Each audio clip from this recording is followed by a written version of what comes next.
Hey everyone, welcome back to the channel. Boozer here. Thanks for stopping by.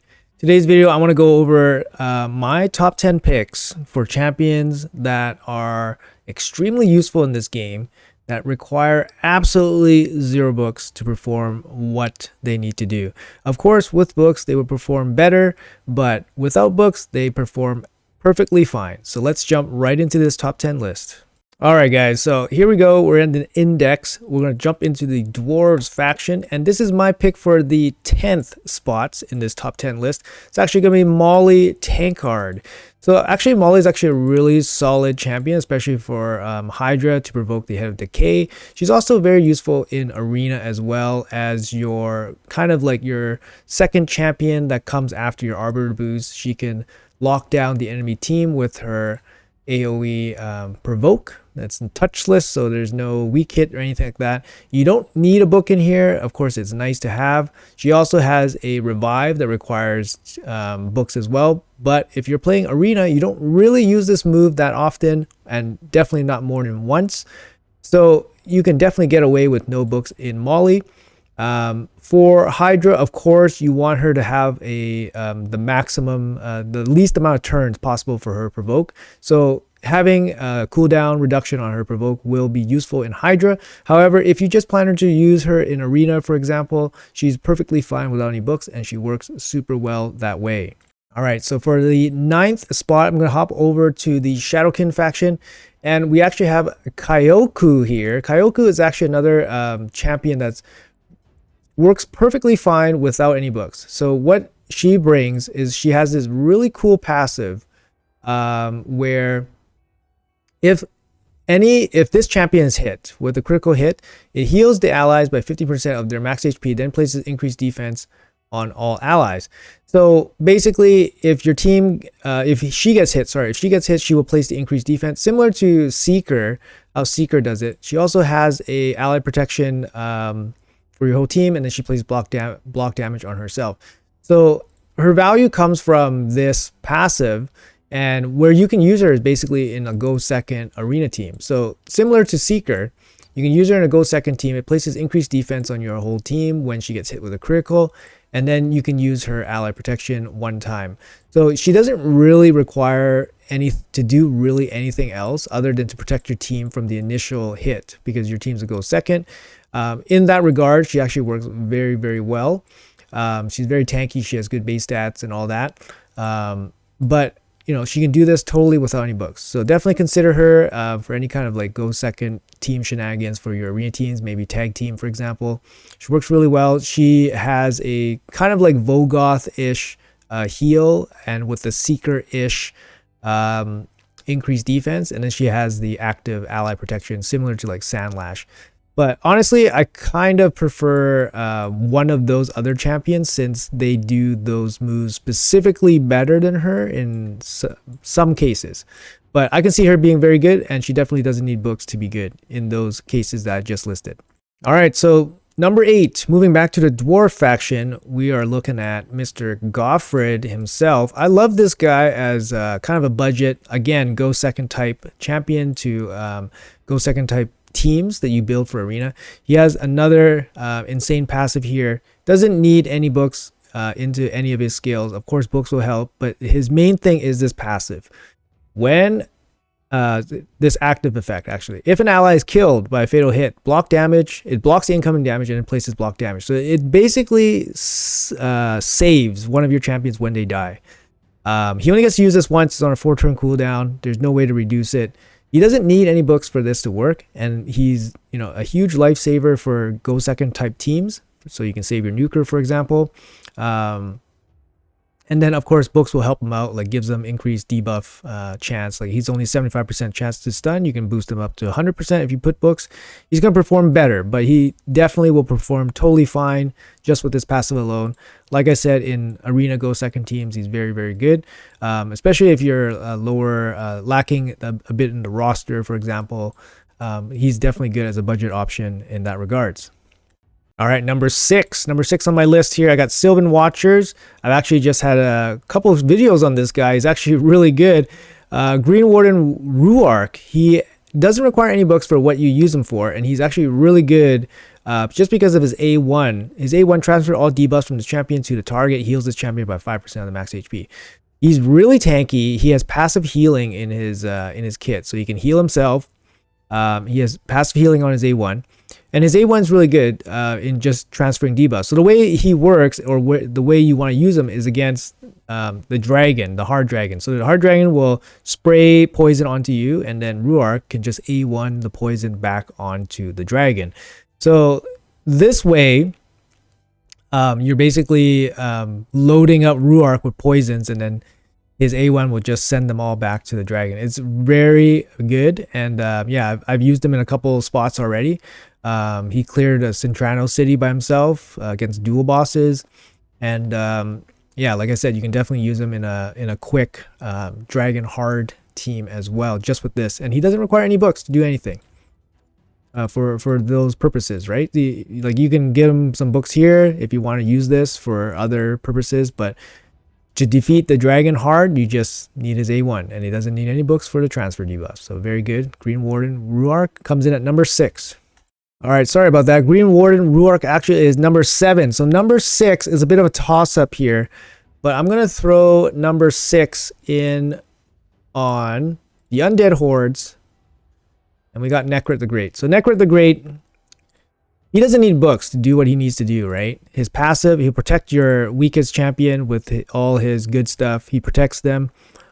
His books, he doesn't need a lot, but his books will reduce the cooldowns on his ally attack and his active buff protection. So he doesn't really need the books to start out, but obviously the books will enhance his kit. He doesn't need this A1 really, but obviously we don't underestimate Necrit. He's incredibly strong for arena. He protects your nukers. Most nukers are very weak. They can't take a single hit. So having a backup like Necrit the Great protect your weak arena champion, arena nukes, definitely gives you a chance for them to get a turn and then win the match for you.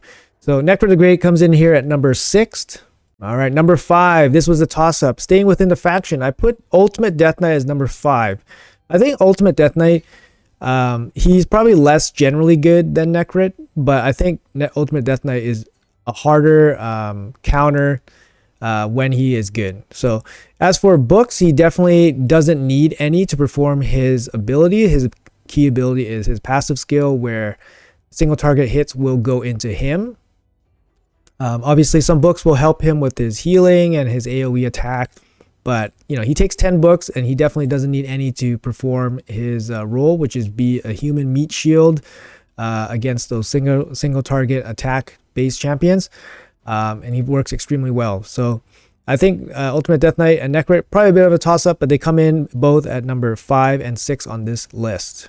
All right, moving on to number 4. Number 4, I got Skinwalkers here, number 4, and we got Sun Wukong. Sun Wukong, hear me out, in a full support build does not require any books to be good.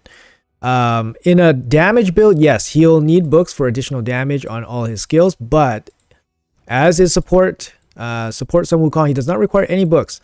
So his key move here, his sheep move, does not require any books to increase chances of placing sheep or anything like that. It does reduce the cooldown, it does increase the damage, but if you only want to use this once in an arena match, for example, then you don't need any books in this skill. His A3 similarly does not need any books to increase the debuff chance. It's always 100% chance to take off buffs and then placing block buffs. You can reduce the cooldown, but if you're going to use it once, then it's no need. So like I said, Sun Wukong, very, very good. Was a login champion, still available in the game, so that's going to be very, very good as well for people that missed out on him. But for me, he comes in here at number 4 just with the strength of his overall kit, his versatility, and the fact that he does not need any books to perform a very unique skill. All right, moving on. Here comes the top 3. So the top 3 here, I got coming in at number 3, Demon Spawn, Mr. Drexar himself.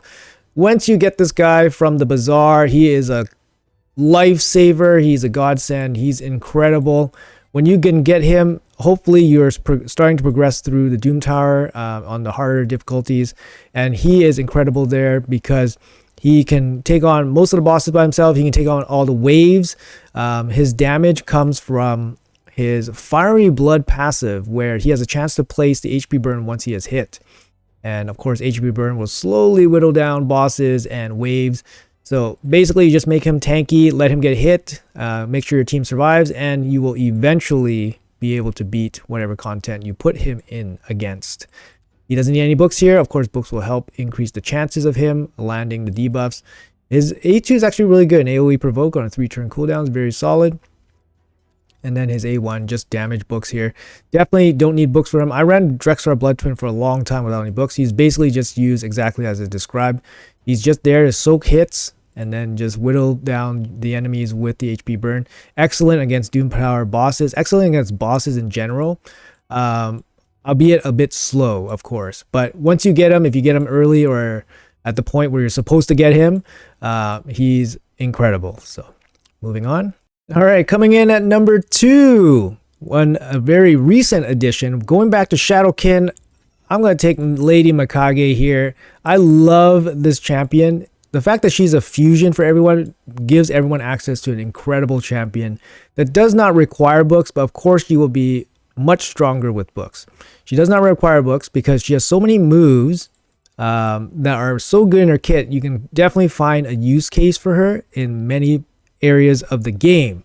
So the thing that you want to probably drop the cooldown on the most is probably the ally attack, just because you might need the other ally attack for things like clan boss, for things like Fire Knight hard.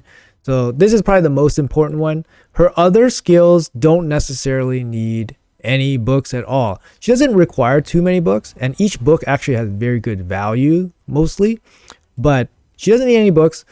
For example, like this move, you probably only use it once. You're not going to be able to, you're not going to want to use this too often anyways. So this move on a 5-turn cooldown is totally fine. You might want one book to help the resistance check, but not a big deal. You definitely want like this move, but again, there's no books here to increase debuff chance or cooldown drop. Just ignore resistance. You don't need it. For A1, you don't want the damage. It doesn't really matter. Ignore resistance. That's helpful, but not needed.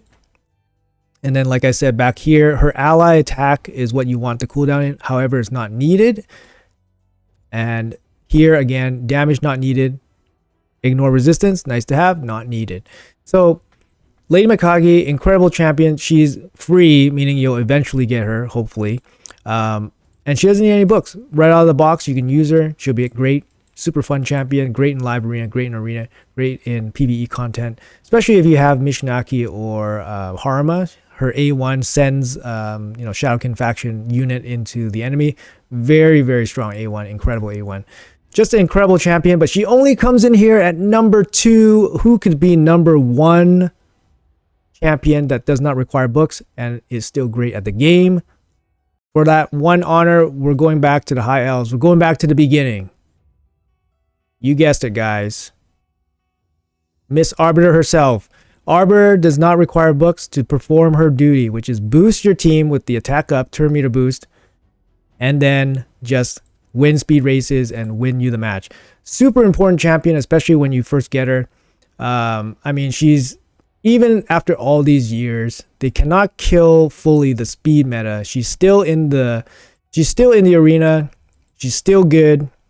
But there's more options nowadays, but she's still good. Doesn't require books to do what she needs to do.